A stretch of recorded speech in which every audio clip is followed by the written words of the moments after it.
नमस्ते गुरुजी। बहुत भाग्यवान हम सब कि आपकी शरण में हम हैं और ऐसे ही बने रहें। ऐसी हमको ऐसी अपनी कृपा हम सब पर कीजिएगा। मालिक साहब से जैसे कहते हैं मालिक साहब शुरू से शुरू करती हूँ थोड़ा शॉर्ट में कि कैसे मालिक साहब से मुलाकात इस जीवन काल में हुई। बड़ी ही भटकी हुई सी एक सोल कह सकते हैं मुझे, जो थी राह पर थी और फिर भटक गई थी। मैंने परमात्मा की आसीन कृपा अपने जीवन में महसूस की है राइट फ्रॉम माय चाइल्डहुड। एक बहुत ही संस्कारित परिवार में उन्होंने मुझे जन्म दिया। आर्य समाज जाना, संध्या हवन करना और उसके बाद अपने मम्मी पापा को हमेशा हमेशा सबसे ऊपर रखना। So all those things were there. और अर्ली इन माय लाइफ उन्होंने मुझे सेकेंड लाइफ भी ब्लेस की। मैं एक बहुत ही हॉरिबल एक्सीडेंट से गुजरी थी।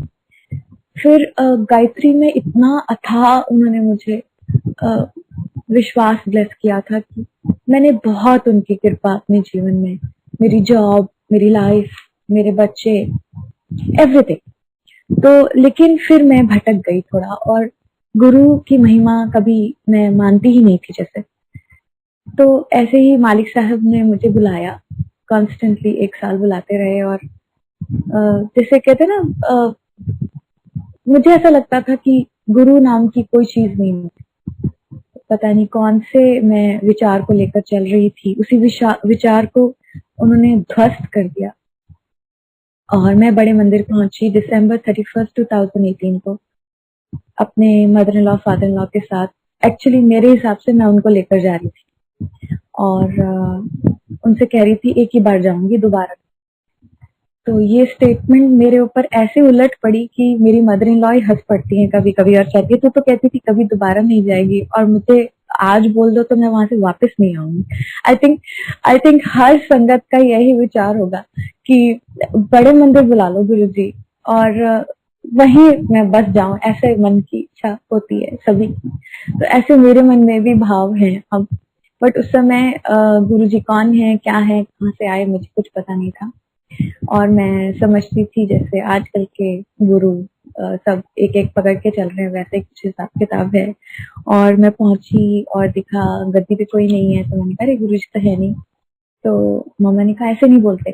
तो कुछ मुझे आइडिया नहीं है एंड आगे बढ़ जाती हूँ फटाफट। और गुरु साहब ने बहुत ब्लेस किया। सेकेंड टाइम जब गई तो एक्चुअली झोली लेकर गई थी फैला करके की। एक मिसकैरेजेस हो रहे थे लगातार और ब्लड टेस्ट में आया था कि मेरी बॉडी क्लॉट्स बनाती है जैसे ही I am positive, my body starts making clots. This is some kind of a genetic disorder और ये ऑटोनोमस होता है, अपने आप एक्टिव हो जाता था। उसकी इंजेक्शंस भी लिए बट कुछ भी नहीं हुआ। अंत में फिर झोली फैलाई पहुंची और साहिब से कहा मालिक बच्चे की दात दीजिए, लेकिन कुछ और ही उनको मंजूर था। और थोड़ा शॉर्ट में कर देती हूँ दैट 2 स्पेशल चिल्ड्रन उन्होंने मुझे दिखाए और कहा कि ये है तेरे भाग्य में, मैं तुझे बचा रहा हूँ, तू क्या चाहती। पता नहीं, शायद बुद्धि भी वही देते हैं और करते भी वही है, कराते भी वही है और क्रेडिट भी नहीं लेते हैं। और हम मैं ही करते रहते। तो मुझे भी ऐसा ही लगता था कि मैंने उनकी बात मान ली, लेकिन ऐसा नहीं था। मैंने कंप्लीट सरेंडर नहीं किया था, सरेंडर वो खुद कराते और उन्होंने ही मेरे मुख से निकलवाया कि ठीक है साहिब, जैसे आपकी इच्छा। और वहां से जो कनेक्शन जुड़ा है, उनसे जो बातचीत मेरी मंदिर में हुई, जिस ट्रांस में मैं थी, उस ट्रांस में मैं ताउम्र रहना चाहती, ताउम्र। और मैं चाहती हूँ ताउम्र हम सब रहें, हम सब उसी ट्रांस में रहें, हम उसी कॉन्वर्सेशन में कॉन्स्टेंटली महाराज के साथ रहें और बंधे रहें ऐसे कि कभी छूटे नहीं, कभी नहीं। इस काल में, इस जीवन काल में कभी नहीं। कोई श्वास ऐसी ना हो जो मैं ये कहूं कि मालिक से जुदा हो, जुड़ी रहे हर समय, हर श्वास। और जुड़ भी गई तो रजा में राजी होकर लौट आई और फिर जो कड़ी जुड़ी है तो मेरा हाथ जो उठता तक नहीं था, फोन कीज कुछ नहीं उठा पाता था, उसको मालिक साहब ने ब्लेस किया और मेरा फ्रोजन शोल्डर ठीक हो गया। ना सिर्फ फ्रोजन शोल्डर ठीक हुआ, जैसे कड़ी की शुरुआत ही थी, पहली ब्लेसिंग से जैसे शुरू हुआ तो आज तक चले ही जा रहा है। और आज ये जो सत्संग में शेयर कर रही हूँ ये भी उन्हीं की कृपा है। सुबह ही मालिक से अरदास की, मालिक साहब प्लीज मुझे आपकी सिफत सलाह करनी, मुझे संगत करनी है। और बड़े मंदिर से आपो आप फोन आ गया कि आज आप सत्संग शेयर करेंगे। अब मैं क्या बोलूं, किस किस मुख से मैं कैसे बयान करूं उनकी महिमा को, मैं क्या, कैसी कृपा है ये, ऐसा कौन करता है? ये तो परम पिता ही हो सकते हैं ना, प्रभु ही हो सकते हैं। मेरे ख्याल इस समय हम सब यही मानते हैं और मानेंगे हम कि हम परम पिता की शरण में हैं, उनके चरण कमल में हैं। इस पूरे पैंडेमिक में मुझे, न सिर्फ मुझे बल्कि हम सब संगत जी को लगता होगा कि जैसे कोई ब्लेसिंग हो हम सबके लिए। ऐसे भी गुरु साहब से जुड़ सकते हैं एकांत में, स्वयं में, बिना यहाँ वहां गए। ये कितना सुंदर था। ये कोरोना काल हम सबके लिए गुरु साहब से जुड़ने का एक गोल्डन नहीं प्लैटिनम चांस मुझे लगता है हर एक के लिए हुआ, और मेरे लिए हुआ। मैं इसका शुक्राना करती हूँ साहब का। और कोरोना काल में ही मेरे फादर को उन्होंने न्यू लाइफ ब्लेस की। एक दिन मैं सत्संग में बैठी थी और अचानक एक जैसे मूवी सी चलती है फॉर फ्यू, मतलब not even a minute, it was just a flash of things. And मैं काफी डीप, शायद उस दिन साहब ने मुझे ध्यान में ले गए वो, और उन्होंने मुझे दिखाया कि एक बड़ा सा पंडाल है, उसमें सब लोग वाइट वाइट वाइट कपड़ों में है और एक बड़ी सी पिक्चर रखी हुई है, उस पर एक फूल माला डली हुई है। वो पिक्चर मेरे फादर की है और मैं, मेरी मदर, मेरा ब्रदर, मेरी सिस्टर, मेरा पूरी फैमिली रो रहे हैं। एंड इतना मैं डर गई कि मैंने आंखें खोल ली और मैंने कहा गुरु साहिब ये मुझे क्या आपने दिखा दिया। 1 महीने बाद मेरी उसी बहन की शादी है जिसको आपने ब्लेस किया है, लोटा ब्लेस करके उसकी सर्जरी डाल दी पीठ की। जो बच्चा बेड से नहीं उठ पा रहा था उसकी शादी होने वाली है आपकी कृपा से। ऐसा मत कीजिएगा साहिब, कुछ कीजिए, ब्लेस कीजिए। आंखें बंद करके दोबारा जब शांत होकर दोबारा सत्संग में ध्यान लगाया तो दोबारा से सेम चीज फ्लैश हो गई। अब की बार मैं समझ गई कि कुछ बहुत मेजर घटित होने वाला है, और मैं सिर्फ आंखों में आंसू लिए सत्संग में बैठी रही चुपचाप अपने घर में। ये वर्चुअल सत्संग चल रहा था और मुझे समझ नहीं आ रहा था मैं क्या करूं। सत्संग खत्म होते ही 2 लफ्ज मेरे कान में आए, ब्लेस करता।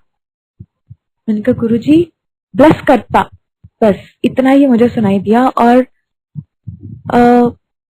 मैं एक तरह से ना इसको एक मानव मन की बात कहती हूँ कि मैं उससे ना एक अपना ही एक ख्याल समझ के डाल रही थी कि शायद कहीं मैं ही कुछ सोच रही हूँ, लेकिन ऐसा नहीं था। मैंने अपनी सिस्टर को फोन किया कि मुझे बहुत बेचैनी हो रही है, तो उसने बोला कि पापा को फिर से फीवर हो गया। एंड आई सेड ओके तू फोन रख, और I called up my father. तब तक हमें ये नहीं पता था कि मेरे फादर को कोरोना है। संगत जी हमें एबीसीडी नहीं था इस बात का हिंट। और मैंने फादर को कहा कि आप जल्दी से परफ्यूम की बोतल में जल्दी से स्प्रे कीजिए और मुझे बताइए कि आपको स्मेल आ रही है। उन्होंने किया ऐसा और उनको स्मेल नहीं आती थी समझ। मैंने कहा पापा आप कोरोना का टेस्ट कराओ। कहते बेटे मुझे कोरोना नहीं। मैंने कहा नहीं पापा आप टेस्ट कराओ, कोरोना है। पापा कहते हैं तुझे कैसे पता? मैंने कहा आपको मैं कह रही हूँ कराइए। उन्होंने कराया और संगत जी कोरोना पॉजिटिव था वो। और साहिब ने मुझे पहले ही दिखा दिया था कि ऐसा कुछ होने वाला है। और मेरे फादर उसके बाद 1 हफ्ते तक क्वारंटीन में रहे, 14 डेज जो रहता है, और 1 हफ्ते के अंदर उन्हें बहुत माइल्ड फीवर रहा। उन्होंने मेडिसिन ली और वो बहुत ज्यादा कोरोना सिम्टम्स उनको नहीं आए। मालिक की कृपा से उन्होंने बहुत स्मूथ ट्रांजिशन रखा और मेरे फादर ठीक हो गए। मेरी मदर को नेगेटिव था, मेरे ब्रदर को नेगेटिव था, जबकि वो एक ही रूम में बैठते थे। और ये भी उनकी असीम कृपा थी कि बाकी दो जनों को उन्होंने पूरी तरह से शील्डेड रखा और मेरे फादर को उन्होंने दोबारा लाइफ ब्लेस की है, जिसका मेरे पास शब्दों में बयान करने के लिए शुक्राना नहीं मैं कर सकती, उनका नहीं कर सकती और ताउम्र नहीं कर पाऊंगी। जो उन्होंने उस समय करा है वो हमेशा हमेशा मेरे जहन में मुझे याद दिलाएगा कि वो कितने रहम करने वाले हैं, वो कितना ब्लेस करते हैं, वो कितना ध्यान रखते हैं अपनी संगत का, और क्या इम्पैक्ट उनकी संगत पर हो सकता है अगर ऐसा कुछ हो जीवन में। तो एक एक बात का उनको पता है, एक एक बात का। और इसके बाद मैरिज ऐसी शानदार हुई, पता ही नहीं चला। जैसे हम पुरानी संगत जो गुरु साहब से पहले जीवन काल में मिले, उनसे सुनते हैं कि शादी जैसे गुरु साहब खुद करते थे। कपड़े कहाँ से आए, ज्वेलरी कैसे हुई, वेन्यू कैसे हुआ, it just happened like magic. और मैंने तब तक, जब तक शादी का पूरा समापन नहीं हुआ था, मैंने साहिब का वहां पर स्वरूप नहीं देखा। जब मैंने मंदिर में जाके शुक्राना करने के लिए गणेश जी के आगे मत्था टेका तो क्या देखती हूँ, वहां पे मालिक साहब का स्वरूप रखा हुआ था और मेरी आंखों से आंसू बह गए। मैंने कहा साहब आप अंग संग हैं, अंग संग। इसका सिर्फ शाब्दिक अर्थ नहीं है, it is so true, it is true in all senses, all possible meanings, it is so true. And I did शुक्राना शुक्राना शुक्राना और कुछ मेरे मुख से नहीं निकलता। इतनी ब्लेसिंग्स मालिक साहब की हैं। मेरे रिलेशनशिप को मेरे हस्बैंड के साथ इतना सुंदर तरीके से उन्होंने ब्लेस किया है कि वर्ड्स नहीं। We were sinking, this relationship was sinking and I was sinking along. मुझे समझ नहीं आ रहा था मैं क्या करूं, कैसे करूं। मालिक साहब ने सीधा बड़े मंदिर बुलाया जिस दिन it was on the verge of I can't even say, it was so sinking. He called me straight to बड़े मंदिर and he blessed me and my husband. और उनका नाम सुमित है और कुछ ही दिन पहले स्थिति ये थी कि सब कुछ ठीक था, ब्यूटीफुल, लेकिन अगर बात करें तो हम दोनों बहस कर पड़ते थे। कुछ ना कुछ ऐसे होता था कि बात हो ही नहीं पाती थी। और मैं गुरु साहब से यही बात कर रही थी। मैंने कहा साहब बात नहीं हो पाती है, पता नहीं क्यों मैं उनसे खुलकर बात नहीं कर पाती हूँ। सुमीत, सुमित का अर्थ होता है सुमीत। क्या आप गुरुजी मेरे सुमित को मेरा सुमीत बना देंगे? और कैसे जैसे मैजिक वैंड गूंज जाती है। और साहिब ने इतना ब्लेस किया, इतना ब्लेस किया कि ये रिलेशनशिप कंप्लीटली, मतलब जैसे शिव पुराण में शिव पार्वती का एक सुंदर सुंदर सुंदर स्वरूप हम देखते हैं, कुछ वैसा ही बनता जा रहा है। और ये उन्हीं की आशीष है, उन्हीं का प्यार है, उन्हीं की ब्लेसिंग्स है। सो बस मैं यही कहती हूँ कि जैसे हर एक जोड़े को महाराज ब्लेस करते हैं, उनको मिलाते हैं, मिलाने से लेकर आगे उनकी हर एक जीवन के पग पग पर आने वाले माइलस्टोन्स को ब्लेस करते हैं, ऐसे ही वो हमेशा हम सबको ब्लेस करते रहें, हर जोड़े को ब्लेस करते रहें और उनके जीवन में आने वाले हर माइलस्टोन को ब्लेस करते रहें। आगे बढ़ती हूँ और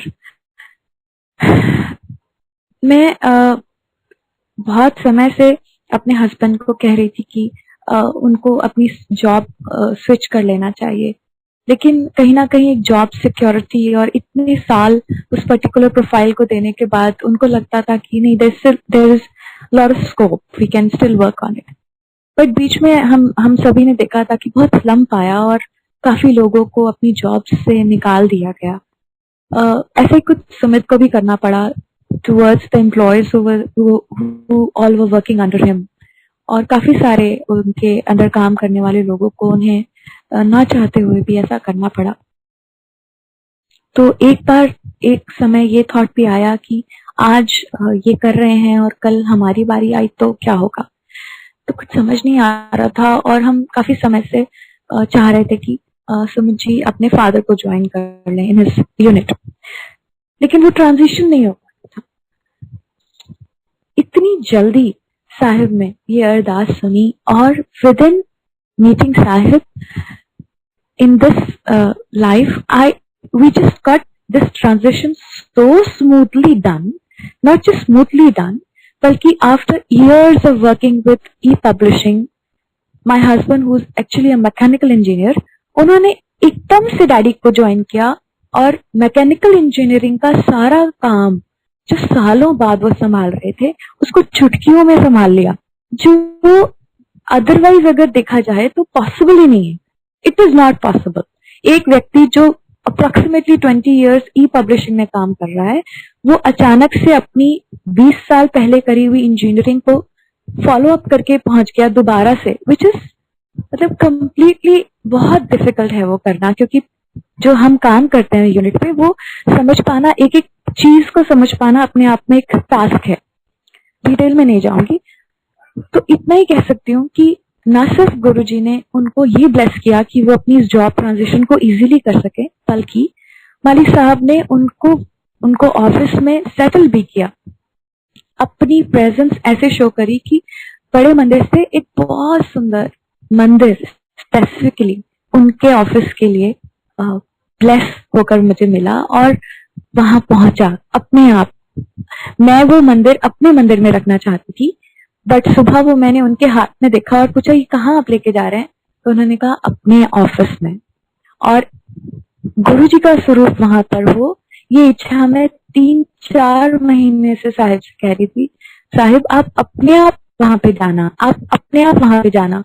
और ऐसा ही हुआ और गुरु साहब ने सुमित को ऑफिस में बहुत ब्लेस किया और मालिक की कृपा से हर चीज बहुत सुंदर चल रही है। तो मैं सिर्फ यही इस बात से कहना चाहती हूँ कि जीवन कभी डीसी करंट नहीं हो सकता, डायरेक्ट करंट की तरह सीधा सीधा नहीं चल सकता। जीवन में एसी करंट की तरह बहुत सारे उतार चढ़ाव आते हैं। Sometimes we are on the peak of our happiness and everything is going just beautiful in our lives, bliss है और everything is so good, तब भी शुक्राना। और जब लोज हैं और चीजें वैसे नहीं हो रही हैं जैसे हमने कभी सोची थी या प्लान किया था, तब भी शुक्राना। दोनों वक्त उसी के बनाए हैं। हमारे जीवन में जो दोनों आए, दोनों ने हमें कुछ देना है, हमसे कुछ लेना नहीं है बल्कि देना है। हर एक क्षण में गुरुजी हमें कुछ ना कुछ दे देते हैं, कभी एक्सपीरियंस के रूप में, कभी सुख के रूप में, कभी दुख से मिले लर्निंग के रूप में, और हर तरह से वो दुख हमेशा साझा होता है। हम क्या दुख झेलेंगे, हमारी औकात नहीं है दुख झेलने की। मालिक ना हो तो हम कुछ नहीं कर सकते। पलकों पे बिठा के महाराज रखते हैं, एहसास भी नहीं होने देते कि कितना था वो कष्ट। 10% भी हमसे झेला नहीं जाता और हम बोल पड़ते हैं गुरुजी कुछ करो। लेकिन मुझे ऐसा लगता है कि गुरुजी बहुत कुछ करते हैं, तब वो 10% आता है। वो कितना अपने ऊपर ले लेते हैं ये हमें अंदाजा नहीं है, उसमें शक्ति लगती है उनकी। ऐसे में हमें अपने गुरु के लिए भी अरदास करनी चाहिए कि साहिब हमेशा ऐसे सबको ब्लेस करो, उनके लिए अरदास करो कि वो इतने शक्तिमान हो जाए कि सारी दुनिया को ब्लेस कर दे। इस दुनिया में बस हर एक जीव उनकी शरण में हो, उनकी मुट्ठी इतनी बड़ी हो कि हम सारी संगत बन जाए उनकी और उस मुट्ठी में समा जाए। न सिर्फ ये बल्कि हर एक चीज जो उन्होंने मुझे मेरे जीवन में दी, हम सबको दी, उस सबका बहुत शुक्र। घर घर में मेरे आग लग जाती, सब कुछ स्वाहा हो जाता, लेकिन कैसे होता। साहिब थे ना ऊपर, ग्राउंड फ्लोर पर देना बैंक में इतनी भयंकर आग लगी कि कैमरास मेल्ट हो गए, फैन के जो जो ब्लेड्स होते हैं वो बेंड हो गए, ब्लास्ट हो गया बैटरीज में। इतनी सारी बैटरीज थी जो एक इंडस्ट्रियल लेवल पे यूज होती, अगर वो फटे तो पूरी बिल्डिंग जला दे। वो फटी, इन्वर्टर फटा, लेकिन मजाल है कि उस एक छोटे से स्टोर रूम से बाहर तक आग पहुंची हो, और उस एक स्टोर के साथ जॉइंट एक कमरा जो ओपन डोर था, जिसके अंदर पेपर्स ही पेपर्स थे, पूरा रूम पेपर्स के बंडल से भरा हुआ था, उसमें एक तिनका भी नहीं जला। कैसे पॉसिबल है, कैसे पॉसिबल है? क्या ये मिरेकल नहीं? और मिरेकल नहीं बोलूंगी, ब्लेसिंग नहीं? जब एंटर किया ब्रांच में तो मैनेजर ने कहा मैडम मिरेकल हो गया, और मैंने मन में कहा ब्लेसिंग हो गई, बख्श दिया। पता नहीं कौन सा कष्ट आया था। ना मैं थी घर में, ना मेरे बच्चा, ना मेरे हस्बैंड, ना मेरी सिस्टर, ना मेरे ब्रदर इन लॉ, कोई भी नहीं। दोनों फ्लोर्स खाली थे और ग्राउंड पे ये सब हो रहा था। क्या हम सबकी रक्षा नहीं की? बैंक भी खाली था, बैंक में भी कोई नहीं था। क्या उन सबकी रक्षा नहीं हुई? मालिक साहब ऊपर बैठे सब कुछ देख रहे थे कि नीचे क्या हो रहा है। कैसे, किन लफ्जों में शुक्राना करूं? शुक्राना करते करते जुबान घिस भी जाए ना तो भी शुक्राना खत्म नहीं होगा। इतना शुक्राना, इतना शुक्राना, वर्ड्स नहीं है, हम में से किसी के पास भी नहीं है। कैसे करेंगे इस जीवन काल में? तो मुझे तो नहीं लगता। गाती हूँ, ये बात पिछली बार भी मैंने शेयर किया था, पिछली बार भी बताया था कि मालिक साहब ने मुझे बहुत ब्लेस किया, और अब उससे भी आगे Vancouver, Canada, Australia, Dubai, Boston, Seattle, I don't know where I have performed just for him, because of him, by grace of his. इतना मेहर, इतना प्यार संजोऊं तो भी झोली पूरी नहीं पड़ती। मैं बस यही प्रेयर करती हूँ, साहिब अंग संग हमेशा हम सबके रहना। मालिक Sahib is a way of life. मालिक Sahib is beyond expression. He is experience. He is inside us. वो अंदर है, उन्हें बाहर ढूंढना वो बाहर के विषय नहीं, वो अंदर का विषय है। रोज साहिब के साथ कुछ समय निकालिए, बैठिए, उनसे बातें कीजिए, उनसे कनेक्ट कीजिए। यही मालिक साहिब को सबसे अच्छा लगता है, हमारा प्यार।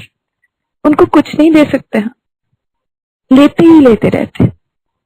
ये जीवन भी तो उन्होंने ही दिया, ये श्वास उन्होंने दी, जीवन जीने की कला उन्होंने ही सिखाई। मैं बस इतना ही आप सबसे अरदास करती हूँ कि गुरु साहिब को बहुत प्यार कीजिए, हर पल उनको प्यार कीजिए, और फिर देखिए उनसे कुछ मांगे नहीं। मांगने से वो, उनको लगता है कि मुझे सब पता है, मुझे मत बताओ, सही वक्त का इंतजार करो। जय गुरु जी, शुक्राना गुरु जी, अनंतम अनंतम शुक्राना। सर्वे भवन्तु सुखिनः, सर्वे सन्तु निरामया, सर्वे भद्राणि पश्यन्तु मा कश्चित् दुःखं भवेत्। शुक्राना गुरु जी।